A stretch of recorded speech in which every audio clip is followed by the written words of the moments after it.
Hello! Tonight we are going to be making another one of my holiday designs. This one is part of the prayer beads collection that I'm doing, and this one is the Rosary. So I've already melted all of my cocoa butter, coconut oil, and shea butter, and mixed it with the olive oil and a lye water solution. And so last minute I kind of decided I'm going to try some lemon peel powder. I'm not really sure what it's going to do. I've never used it in soap. I use it in one of my bath bombs. But I was just wondering, I'm kind of curious. Maybe this is not the right time, but let's hope it makes a nice yellow. And I had used some of the measured off olive oil for this to incorporate it with the lemon. Give this a stir.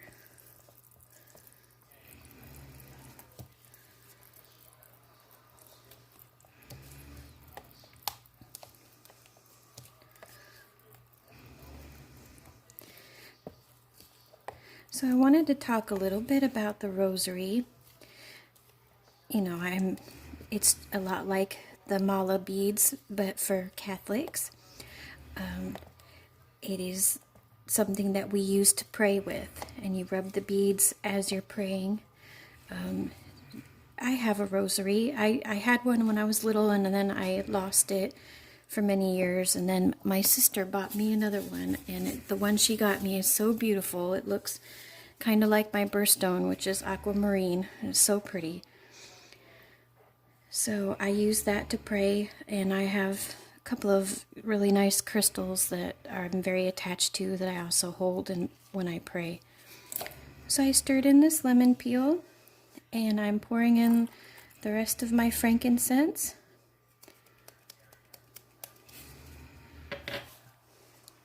Give that a good stir.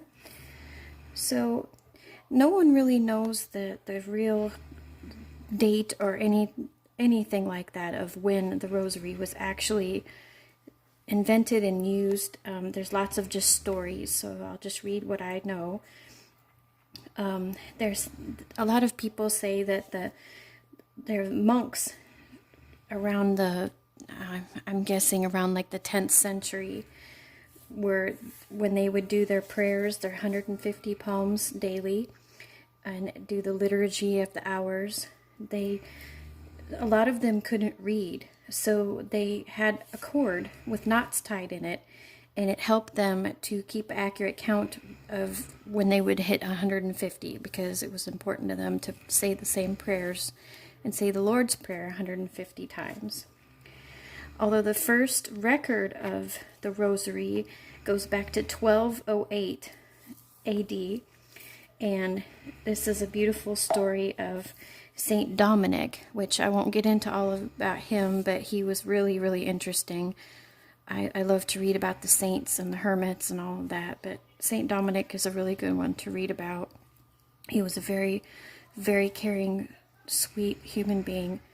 And anyway, he was given the idea of the Rosary in 1208 supposedly by a visitation to him from the spirit of the Blessed Virgin Mary. She came to him in a vision and showed it to him. So he invented the Rosary from that point on. So he's the one credited with it in the faith. And an interesting thing about him is that he's the patron saint of astronomers. So I thought that was really cool. So this is getting a little thick on me now, probably from the lemon, so I better get to pouring. I pour it in my big cup here with the spout, so that it's easy to work with to get it into this mold. And I better work quickly. But that's good, because then I'll be able to place the little beads sooner than I was expecting.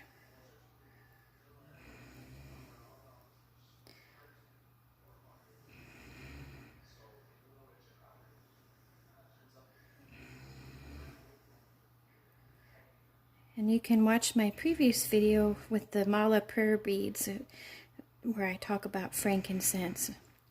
And of course we all know that frankincense was one of the 3 gifts that the Magi gave the the infant baby Christ when he was born. Frankincense and myrrh and gold. So I kind of wanted this lemon peel to be the gold.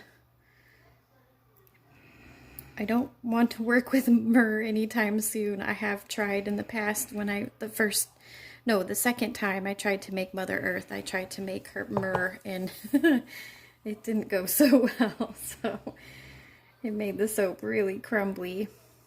I think it's because it's really hard to find pure myrrh. A lot of the times it is put in a carrier oil like jojoba, and jojoba is pretty brutal when you make soap with it. It tends to rice and do all kinds of crazy stuff on you. I'm trying to hurry here. It's getting thick. But that's okay. Can still work with it and smooth it down. Never panic. Panic does you no good. Just like panic and everything else. The calmer you stay, the more likely you're going to get it into the molds without a catastrophe. And hey, if it ever messes up so bad, that's no big deal. You just use it for something else and try another batch.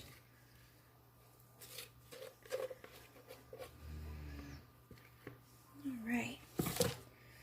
So let's see if we can get these into all 12 here. Hopefully.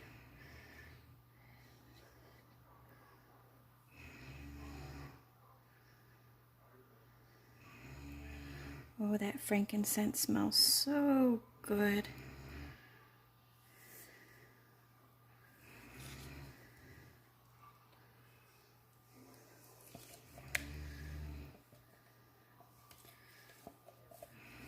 Well, oddly enough, because it got so thick on me, it's not going to make 12 even. But that's okay too. 11 is a very holy number too. 11 is my favorite number. So it's probably just meant to be 11. So I'm not going to worry about that right now. I'm going to give these a wiggle to try to get them all into the corners. Try to smooth them down as best I can.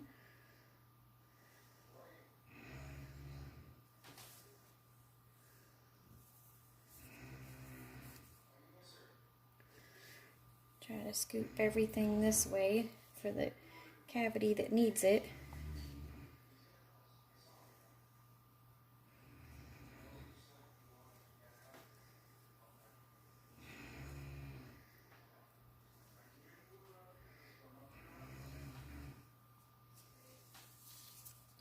There. Get them smooth on the top is the goal here, so that I can get the little embeds on.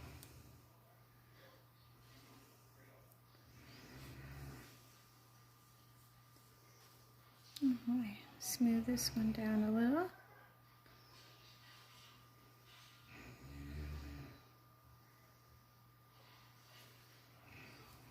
Make sure I get it in that corner there. There. This lemon with it smells really nice. Lemon peel powder smells really good on its own as it is. I'll try to scoop this into their cup. That way I can make it nice and smooth on top. But yeah, I like to add it to a bath bomb.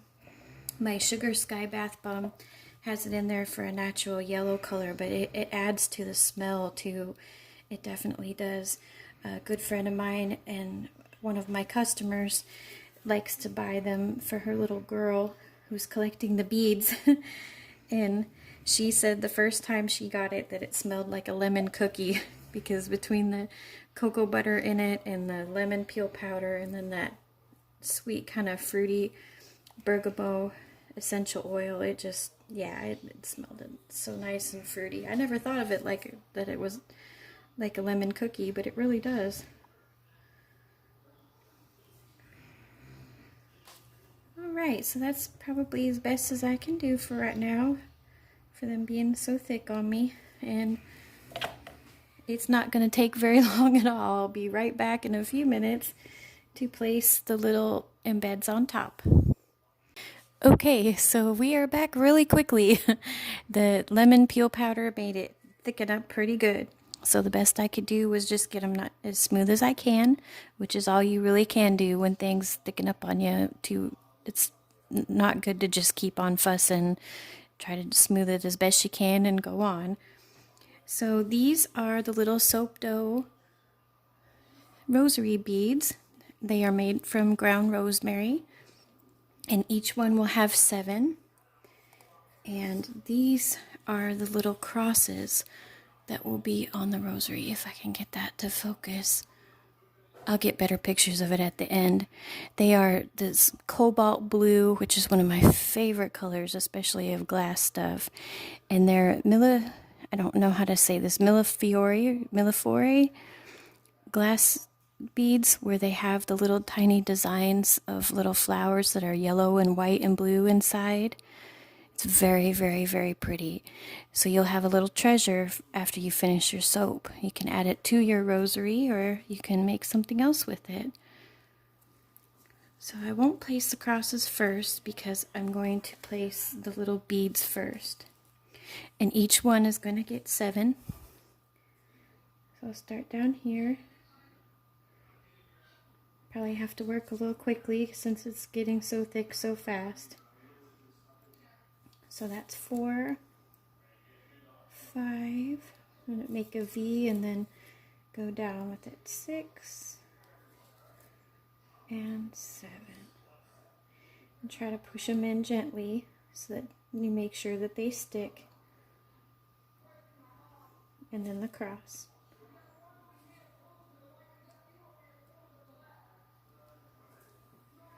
Very pretty.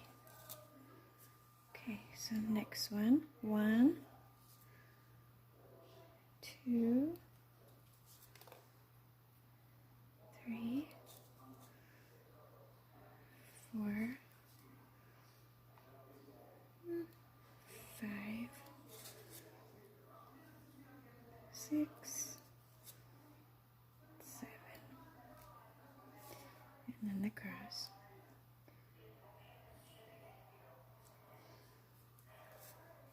And I did actually go to Catholic school, but only for kindergarten. My sister went longer than me, but not by much. And my kindergarten teacher was a nun, and she was just the most sweetest lady. I remember her very distinctly. I was the age that my daughter is now.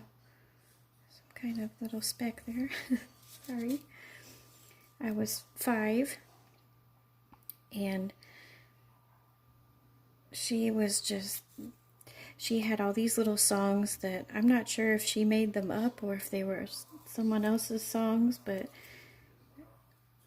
she just loved to sing. She was just a precious, precious person.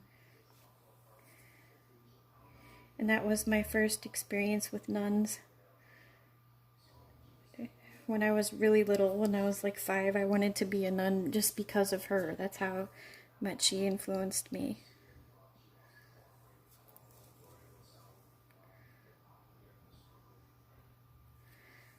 Although I know that that's not a lot of other people's experiences with Catholic school, that a lot of other people have really mean nuns that kind of scar them for that. And, I'm sorry for that. That's really sad when that happens. Those are ladies that probably shouldn't be of the faith if that's the way they feel, especially towards children. Because most nuns that work with children, just that's their calling, is to teach and to be with them.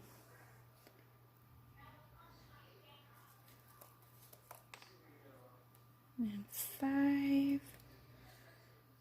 6. It's getting so solid so fast, and these little soapy beads are getting stuck to my gloves. I'm trying. Cross. And 1, 2,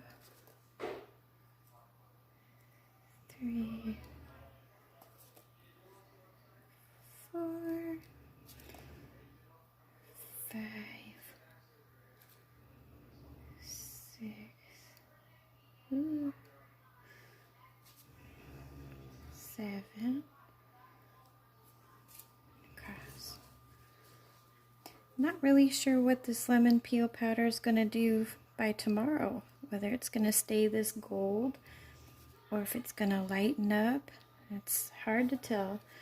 That's kind of what's cool about natural colorants. You just never know what they're going to do. It's like an experiment every time. But this is good. This means I have something good to make yellow with. So there's 5 and 6, 7, and there. So since this is taking a bit, I'll cut for now and come back after I place all the rest of them. Okay, so I got all them placed and smoothed as best I can. So we're going to give them a spray with the rubbing alcohol.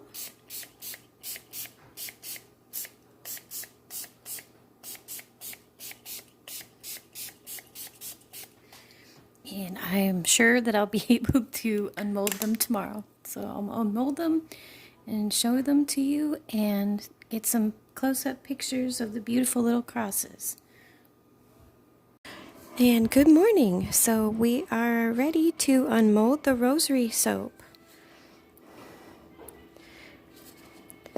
Oh, that's pretty. So the lemon peel powder, I don't know if this is going to show, it left little fine dots of color that are more gold, and in the background it stayed that pretty color of gold. So that's wonderful. And of course I'll smooth these edges since there's probably a lot of overflow. But that's the beautiful cross. The glass cross and the little beads that are made of rosemary. And I had forgotten to talk about last night about the folklore of rosemary. I had before in another video for my rosemary soap, but rosemary is my favorite smell, my favorite herb to grow, my favorite everything, and a very special grandmother in my life was named Rosemary. But when I looked up like the ancient folklore about it, it is named after the Virgin Mary, by Mother Mary. The old story goes that when they were fleeing from Egypt, when Jesus was a baby, she stopped in the middle of their journey to rest and get water, and she took off her cloak, which is always famously blue. That's why you see her in most depictions of her paintings and statues, her cloak was blue. She threw it over a rosemary bush, and originally the flowers were white. Well, when she threw over her cloak, the flowers became blue for now and forever. There's all kinds of old folklore about rosemary, that if you grow it by your garden gate, that nothing that means you harm can pass through the gates. It is a plant that's always connected to her, and the rosary is too. Quite honestly, the rose is always a symbol of her, and the rosary is derived from the word rose. And I just think again that it's really cool. That's one thing that I do love about the Catholic faith, is that there are female saints, and that Mary was sainted. Mary, the mother, is always prominent in there. It seems, although the priests might all be male, the saints and the goddess of it is female. That even the rosary is more about Mary than anything else. These smell so good. They smell a little bit even more different than the prayer beads, the mala beads, because instead of just frankincense, there's that lemon aspect to them, which is actually a really good combination.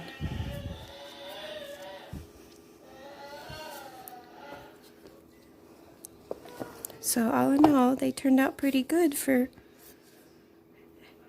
how scary thick they got. That's why I never panic. You can work with it.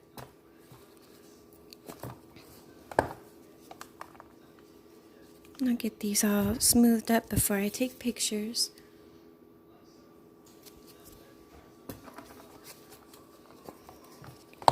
So I want to thank you all for watching. The shop links will be listed below.